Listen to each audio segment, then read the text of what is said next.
Hello. Okay, let me show you what I see. In settings, plenty of memory, plenty of CPU. The boot order is correct. I have tried both with and without EFI. It is the same thing, no difference.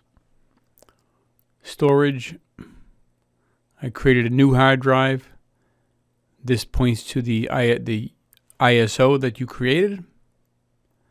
Network is correct. Everything else is fine.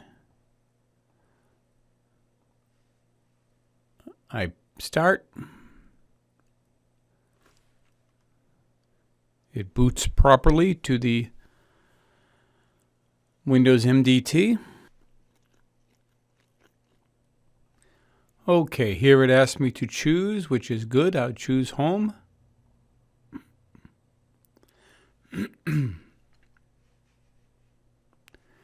And then it stops here. This screen is a surprise to me.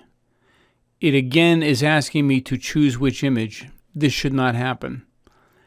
It asked me to pick a volume, but there are no volumes there. This screen is no good, so I can't install it.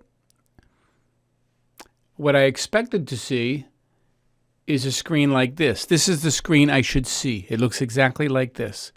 You pick it, you choose the partition that you want to install, not the drive, but the partition. So I feel a lot of time has been spent, but we do not have the right information. So I cannot click finish. I cannot do anything. I'm dead. Thanks a lot. Bye-bye.